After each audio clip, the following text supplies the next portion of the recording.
करटिक ने फिर भी शंका जताई, तुम इस विषय में तो कुछ जानते नहीं कि राजा की सेवा किस प्रकार करनी चाहिए।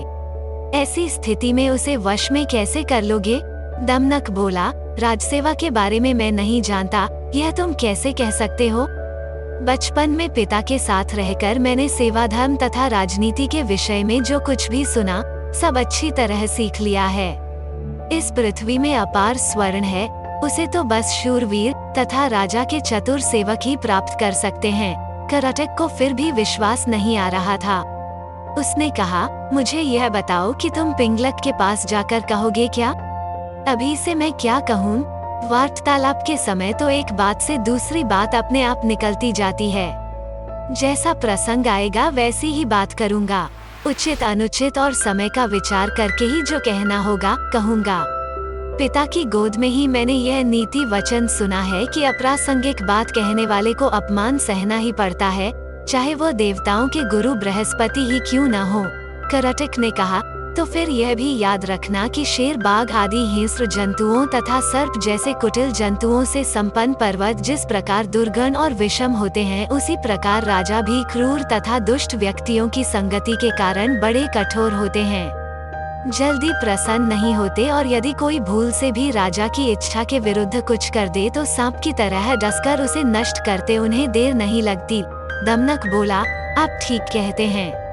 बुद्धिमान व्यक्ति को स्वामी की इच्छा के अनुकूल कार्य करके उसे प्रसन्न करना चाहिए। इसी मंत्र से उसे वश में किया जा सकता है। करटिक ने समझ लिया कि दमनक ने मन ही मन पिंगलक से मिलने का दृढ़ निश्चय कर लिया है। वो बोला, ऐसा विचार है तो अवश्य जाओ। बस मेरी एक बात याद रखना कि राजा के पास पहुंचकर हर समय सावधान रहना। तुम्हारे साथ ही मेरा भविष्य भी जुड़ा है। तुम्हारा पथ मंगलमय हो।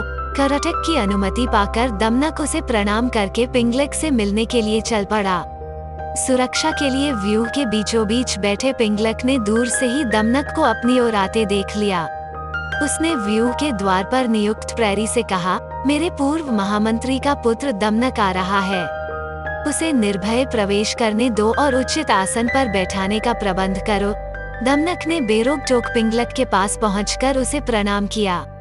साथ ही उसका संकेत पाकर वो निकट ही दूसरे मंडल में बैठ गया। सिंहराज पिंगलक ने अपना भारी पंजा उठाकर स्नेह दिखाते हुए दमनक के कंधे पर रखा और आदर के साथ पूछा, कहो दमनक, कुशल से तो रहे? आज बहुत दिनों के बाद दिखाई पड़े, किधर से आ रहे हो? दमनक बोला, महाराज के चरणों में हमारा क्या प्रयोजन हो सकता है, किंतु समय के अनुसार राजाओं को भी उत्तम, मध्यम तथा अधम हर कोटि के व्यक्ति से काम पड़ सकता है। ऐसे भी हम लोग महाराज के सदा से ही सेवक रहते आए हैं। दुर्भाग्य से हमें हमारा पद और अधिकार नहीं मिल पाया है, तो भी हम आपकी सेवा छोड़कर कहाँ जा सकते हैं। हम लाख छोटे और असमर्थ सही, किंतु कोई ऐसा भी अवसर आ सकता है जब महाराज हमारी ही सेवा लेने का विचार करें। पिंगलक उस समय उद्विग्न था। बोला, तुम छोटे बड़े या समर्थ असमर्थ की बात छोड़ो दमनक, तुम हमारे मंत्री के पुत्र हो, अतः तुम जो भी कहना चाहते हो निर्भय होकर कहो। अभयदान पाकर भी चालाक दमनक ने राजा के भय के विषय में सबके सामने बात करना ठीक नहीं समझा। उसने अपनी बात कहने के लिए एकांत का अनुरोध किया। पिंगलक ने अपने अनुचरों की ओर देखा। राजा की इच्छा समझकर आसपास के जीव जंतु हटकर दूर जा बैठे। एकांत होने पर दमनक ने बड़ी चतुराई से पिंगलक की दुखती रग ही छेड़ दी। बोला, स्वामी, आप तो यमुना तट पर पानी पीने जा रहे थे, फिर सहसा प्यासे ही लौटकर इस मंडल के बीच इस तरह चिंता से व्यग्र होकर क्यों बैठे हैं? दमनक की बात सुनकर सिंह पहले तो सकुचा गया, फिर दमनक की चतुराई पर भरोसा करके उसने अपना भेद खोल देना उचित समझा। पल भर सोचकर बोला, दमनक, यह जो रह रहकर गर्जना सी होती है, इसे तुम भी सुन रहे हो ना? सुन रहा हूँ महाराज, बस इसी के कारण मैं क्षुब्ध हूँ। तट पर यही गर्जना बार बार हो रही थी। लगता है इस वन में कोई विकट जंतु आ गया है। जिसकी गर्जना ही इतनी भयंकर है, वो स्वयं कैसा होगा? इसी के कारण मैं तो यह जंगल छोड़कर कहीं और चले जाने का विचार कर रहा हूँ। दमनक ने कहा, लेकिन मात्र शब्द सुनकर भय के मारे अपना राज्य छोड़ना तो उचित नहीं है। महाराज शब्द अथवा ध्वनि का क्या है?